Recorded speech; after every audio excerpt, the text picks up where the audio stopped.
Hello dear students, welcome back to my channel physics SPC. Question number 32 2026 CBSE sample paper में question आया था, derive the lens maker formula. सबसे पहले lens maker formula होता क्या है वो समझते हैं। तो जो ऐसा फॉर्मूला जो लेंस की फोकल लेंथ और लेंस के मटेरियल के रिफ्रैक्टिव इंडेक्स और सराउंडेड मीडियम का रिफ्रैक्टिव इंडेक्स और रेडियस ऑफ कर्वेचर्स में रिलेशन बताए, उस फॉर्मूले को हम बोलते हैं लेंस मेकर फॉर्मूला। एक्चुअल में लेंस मेकर फॉर्मूला क्या होता है?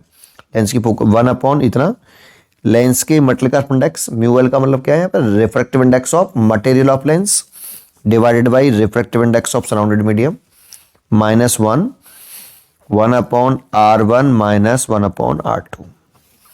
लेकिन अगर आपने जैसे लेंस के मटेरियल का इंडेक्स म्यू एल, इसे म्यू मान लें, और जो सराउंडेड मीडियम है इसके आसपास का जो मीडियम है अगर उसे एयर कंसीडर करते हैं तो सराउंडेड मीडियम का इंडेक्स 1 हो जाएगा, क्योंकि एयर का इंडेक्स 1 होता है। तो उस वाली कंडीशन में इस फॉर्मूले को ऐसे लिख देते हैं हम, म्यू और एल की जगह पे म्यू लिख दिया, ये लेंस के मटेरियल का इंडेक्स हो गया, और सराउंडेड मीडियम को हम 1 मान लें, इसलिए 1 और -1 और 1 upon R1 minus 1 upon R2। ये फॉर्मूला हमें डिराइव करना है। ठीक है, चलिए तो कैसे करते हैं, शुरुआत करते हैं। सबसे पहले एक थिन लेंस बनाते हैं। लेंस मेकर फॉर्मूला जो वैलिड है वो केवल थिन लेंस के लिए वैलिड होता है। तो अभी मैं ऐसा बना देता हूँ, थिकनेस ज़्यादा दिखा देता हूँ समझने के लिए। एक मैंने ये थिन लेंस लिया है, सबसे इंपॉर्टेंट है थिन लेंस। इसके मटेरियल का रिफ्रैक्टिव इंडेक्स मैंने μ2 और सराउंडेड का इधर भी μ1 ले लेते हैं, इधर भी μ1 ले लेते हैं, दोनों तरफ मीडियम सेम मान लेते हैं। अच्छा, μ2 इज ग्रेटर देन μ1, इसका मतलब समझते हो? हमेशा जो रिफ्रैक्टिव इंडेक्स होता है वो उस डेंसर ऑप्टिकल डेंसर मीडियम का ज़्यादा होता है और रेयर मीडियम का कम होता है। दैट मीन्स ये ऑप्टिकल रेयर मीडियम है और ये वाला ऑप्टिकल डेंसर मीडियम है, फिर रेयर मीडियम आ गया। ठीक है, यहाँ पे एक ऑब्जेक्ट रख लेते हैं। अब इस पर डाल लेते हैं यहाँ x P1 y और यहाँ डाल लेते हैं P2। यहाँ से लाइट इंसिडेंट करी, एक रे ये रही और एक ये रही, 2 रे चाहिए कम से कम। ये इंसिडेंट रे हो गई। तो ऑब्जेक्ट हमेशा इंसिडेंट रे से पहचानते हैं, ध्यान से सुनना, ऑब्जेक्ट हमेशा इंसिडेंट रे से पहचानते हैं। तो ये इंसिडेंट रे इस सरफेस P1y के लिए इंसिडेंट रे ये हैं। जिस पॉइंट पर इंसिडेंट रे इंटरसेक्ट करती हैं उसको ऑब्जेक्ट बोलते हैं। एक्चुअल में इंटरसेक्ट करती हैं उसे रियल ऑब्जेक्ट, और एपियर होती हैं इंटरसेक्ट करते हुए, लगती हैं कि मीट कर रही हैं, तो वर्चुअल ऑब्जेक्ट। ठीक है, तो देखो ये सरफेस के लिए for spherical surface, spherical surface P1y, इस सरफेस पर अगर हम यहाँ बनाना चाहें दोबारा से तो बना सकते हैं ऐसे।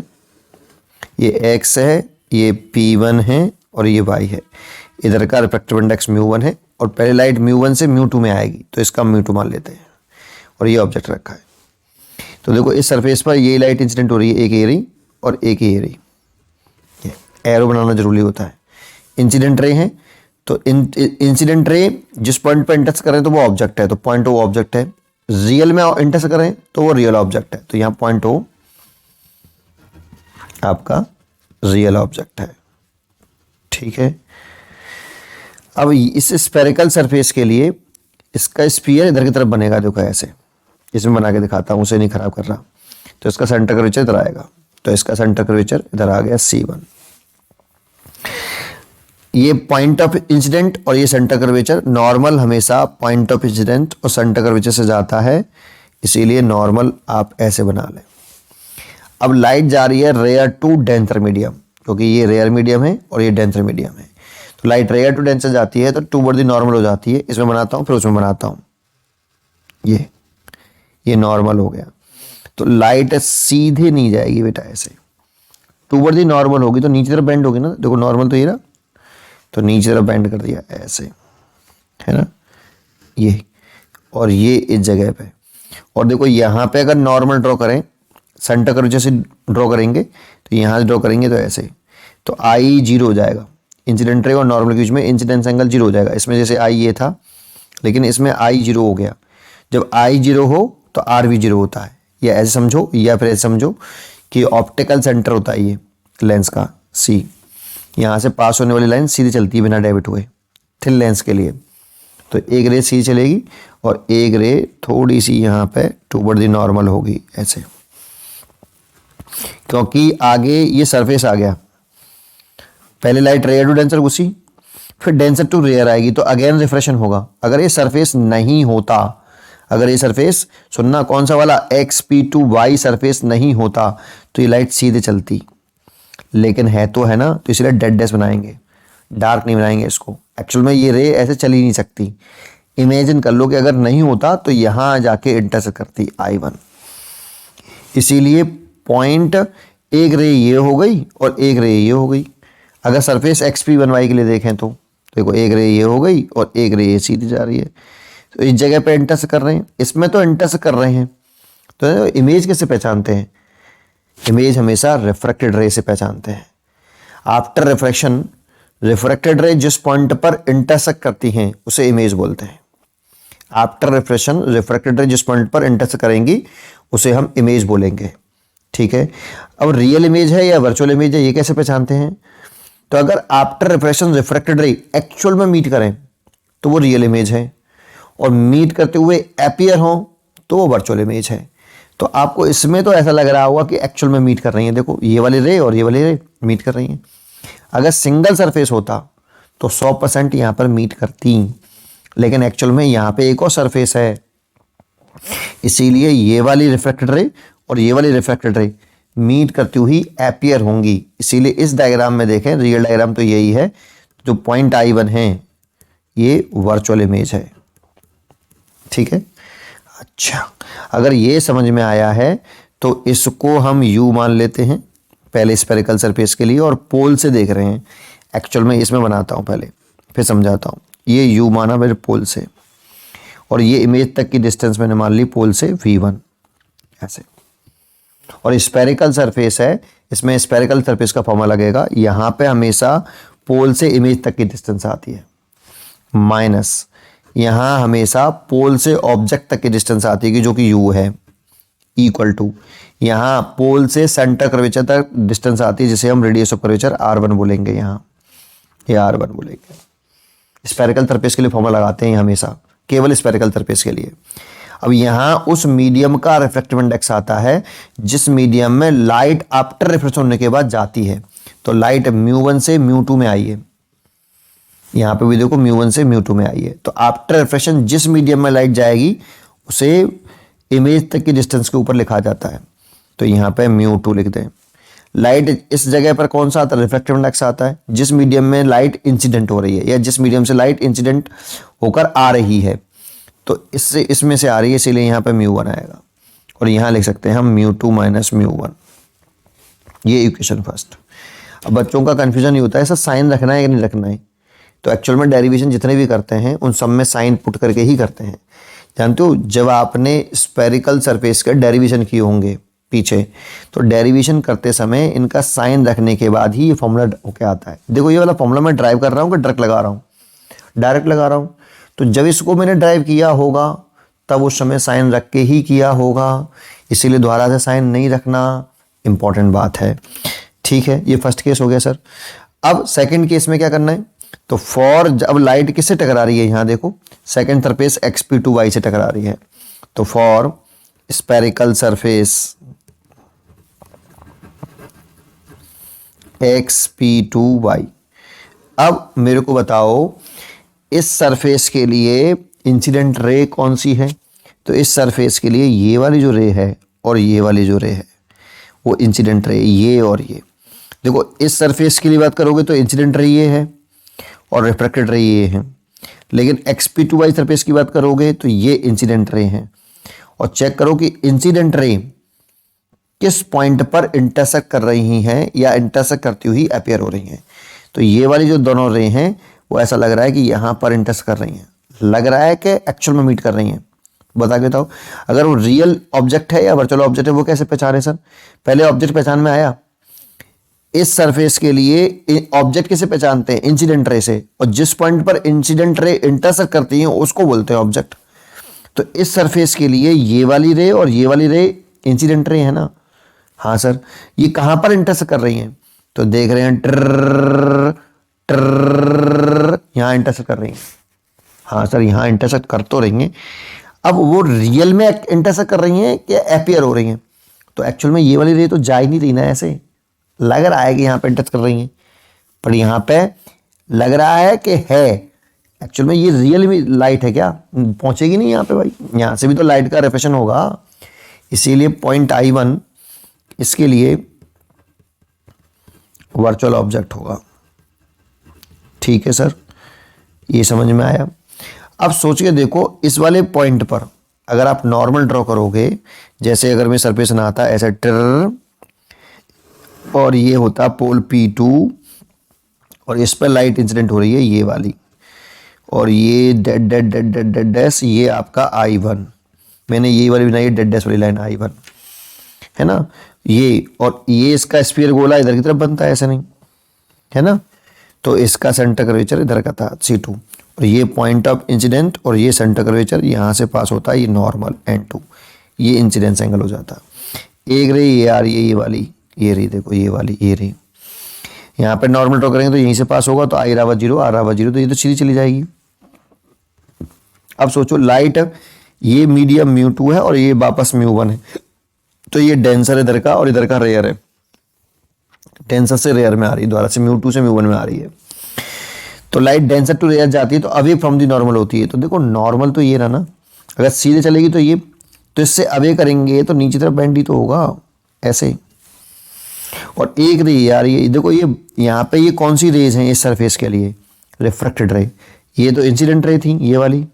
तो इंसिडेंट रे जिस पॉइंट पर इंटरसेक्ट करती हुई दिखाई देंगी, सीधे बढ़ाएंगे, टेढ़ा मेढ़ा नहीं करेंगे, ठीक है।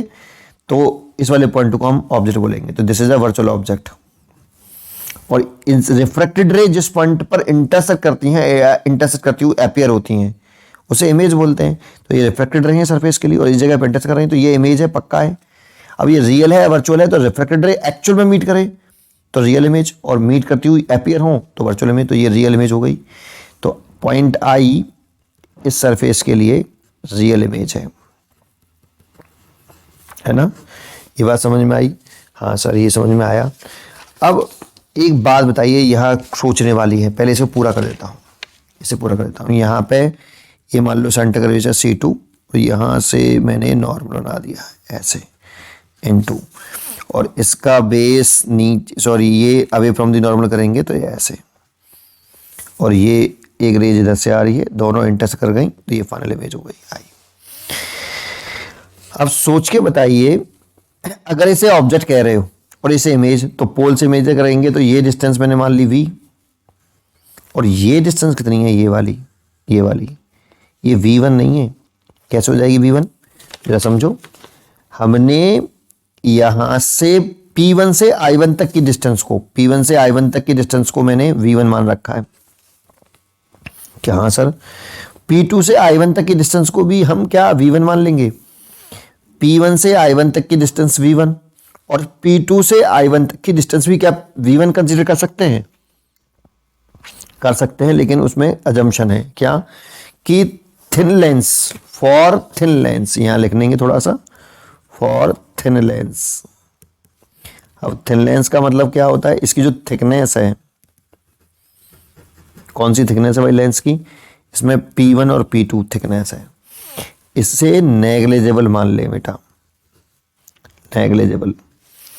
सोचो अगर ये डिस्टेंस ही नेग्लिजिबल है तो P1 I1 कहिए, या फिर P2 I1 कहिए, एक ही बात है, क्योंकि P2 I1 plus P1 P2 होगा, और ये डिस्टेंस नेग्लिजिबल है तो इसे नेग्लेक्ट कर देंगे, तो P1 I1 और P2 I1 बराबर हो जाएगा, जिसे हम V1 बोल रहे हैं। देखो P1 I1 हमने V1 बोला था, इसीलिए हम इस डिस्टेंस को भी V1 बोल सकते हैं। सर हाँ सर, हाँ सर, अब समझ में आ रहा है? आ रहा है तो फिर लगाओ फॉर्मूला। यहाँ पे बताओ क्या आता है, सोच के बताओ। मैंने बताया था यहाँ पे आता है पोल से इमेज तक की डिस्टेंस। इसके लिए इमेज तो पॉइंट आई है ना, पोल से इमेज तक की डिस्टेंस तो V है। हाँ सर, ये लिख लिया। माइनस यहाँ आता है पोल से ऑब्जेक्ट तक की डिस्टेंस, इस जगह पे। तो ऑब्जेक्ट कौन है इसमें, I1 वर्चुअल ऑब्जेक्ट की तरह से काम कर रहा है। तो यहां से यहां तक की जो डिस्टेंस है वो V1 ही तो है, तो V1। अगर थिन लेंस नहीं होता तो V1 माइनस के T लिखना पड़ता, और T को नेग्लेक्ट कर दिया है बिकॉज वो थिन लेंस है ना। और पैरेक्शियल रेज के लिए वैलिड होता है ये फॉर्मूला सारा, क्योंकि जब ये फॉर्मूला ड्राइव किया था तो पैरेक्शियल रेज, जब इंसिडेंस एंगल और रिफ्रेक्शन एंगल छोटे होते हैं, पैरेक्शियल रेज कह दो या इंसिडेंस एंगल और रिफ्लेक्टेड एंगल छोटे हों, स्मॉल हों, है ना, तो ये एक ही बात होती है, उसके लिए वैलिड था, है ना। और थिन लेंस भी दूसरी कंडीशन हो गई थिन लेंस, और पहली कंडीशन हो गई पैरेक्शियल रेज, क्योंकि ये फॉर्मूला तभी वैलिड है। हाँ जी, तो इक्वल टू यहां लिखते हैं रेडियस ऑफ कर्वेचर R2, यहां रेडियस ऑफ कर्वेचर इसको बोलेंगे हम R2। इसमें दिखाना चाहें तो इसमें देखो थिन लेंस है तो सभी डिस्टेंस हम ऑप्टिकल सेंटर से नाप लेते हैं यहां से, क्योंकि थिन लेंस है P1 P2 नेग्लिजिबल है, जब P1 P2 ही नेग्लिजिबल है तो P1C अपने आप ही नेग्लिजिबल होगी, इसीलिए सभी डिस्टेंस ऑप्टिकल सेंटर से मेजर करेंगे। ये R1 डिस्टेंस हो जाएगी यहाँ तक, और ये डिस्टेंस आपकी R2 हो जाएगी, इसमें डायग्राम में ऐसे बनाना, और ये डिस्टेंस V हो जाएगी, और ये डिस्टेंस से कोई मतलब ही नहीं हमें, इसमें इंपॉर्टेंट यही होता है बस केवल, इसमें इतना ही बनाना, ठीक है। अच्छा, तो लगाओ यहाँ कौन सा रिफ्रैक्टिव इंडेक्स आता है, अभी बताया था। आफ्टर रिफ्रेक्शन लाइट जिस मीडियम में जाती है उस मीडियम का रिफ्रैक्टिव इंडेक्स यहाँ आता है, तो भैया किस में जा रही है, μ2 से μ1 में जा रही है, इसीलिए यहाँ क्या आएगा μ1। और यहाँ कौन सा आता है, जिसमें से लाइट इंसिडेंट हो रही है, तो μ2 में इंसिडेंट हो रही है इसलिए μ2 आएगा, और यहाँ आएगा μ1 माइनस μ2, यहाँ जो आता है उसमें से घटाते हैं। ये इक्वेशन नंबर 2। इसमें भी हम साइन रख चुके हैं, ये ध्यान रखना, है ना। इसको भी ड्राइव करोगे आप, स्फेरिकल सरफेस का फॉर्मूला ड्राइव करते हैं तो विद साइन आता है, डायरेक्टली तो लगाया आपने फॉर्मूला, जब ये ड्राइव करोगे इसी थ्योरम में लगाओगे, सॉल्व करोगे, विद साइन सॉल्व करोगे तब आएगा ये, तो साइन रख चुके हैं, दोबारा से बोल रहा हूँ, ठीक है। अब हमें क्या करना है, हमें फर्स्ट और सेकंड को ऐड कर देना है, ऐड कर देना है। अगर ऐड करेंगे तो फर्स्ट इक्वेशन क्या थी, μ2 upon V1 minus μ1 upon U plus μ1 upon V minus μ2 upon V1, left वाले ऐड किए, और μ2 माइनस μ1 अपॉन R1 और प्लस μ1 माइनस μ2 अपॉन R2। ये अब देखो ये इससे तो कट गया, इसमें से μ1 कॉमन आ गया, और ये प्लस का इसीलिए पहले से लिख लेते हैं, और ये माइनस का इसीलिए बाद में लिख लेते हैं, इक्वल टू। देखो इसमें से भी μ2 माइनस μ1 कॉमन आ सकता है, लेकिन इसमें गड़बड़ है, तो इसमें से पहले माइनस साइन कॉमन ले लो, तो यहाँ माइनस आ जाएगा और μ2 माइनस μ1 हो जाएगा, फिर μ2 माइनस μ1 कॉमन ले लो, ठीक है सर, बिल्कुल बढ़िया।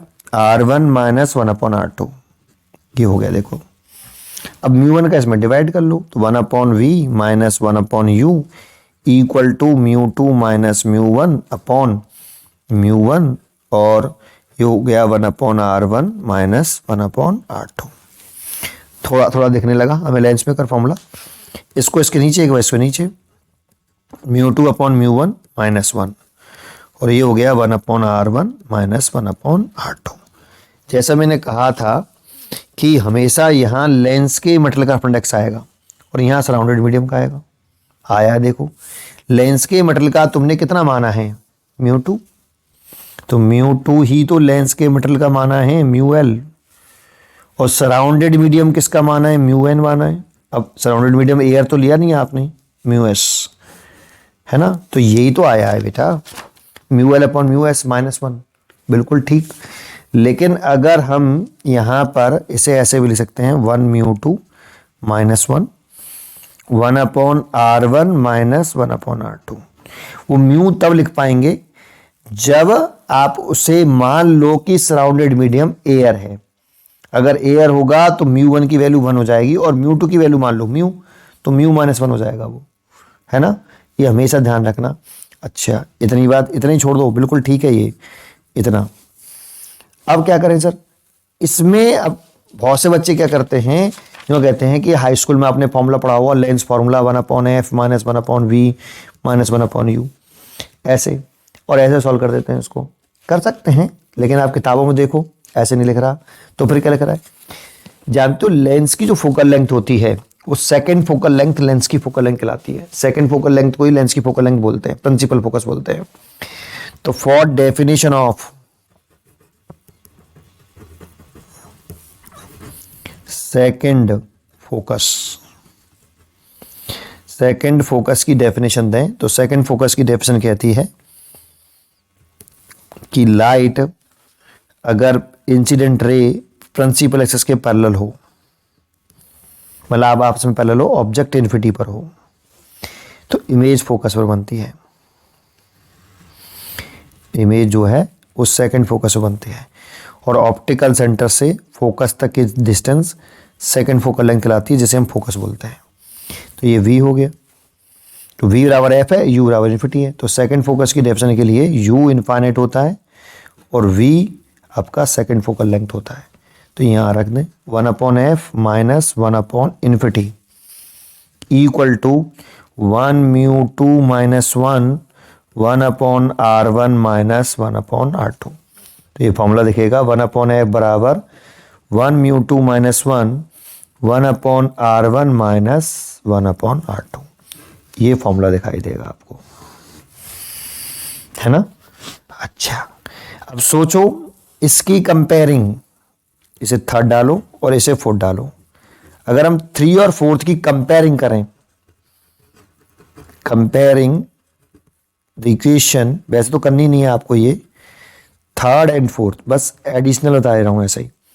तो राइट हैंड साइड इक्वल है तो लेफ्ट हैंड साइड इक्वल होगी, इसीलिए 1/f is equal to 1/v minus 1/u। ये फॉर्मूला भी ड्राइव हो जाता है कंपेयरिंग करते हैं जब, है ना। और यहां लिख देना हियर, ये जो 1μ2 है ये क्या है, रिफ्रैक्टिव इंडेक्स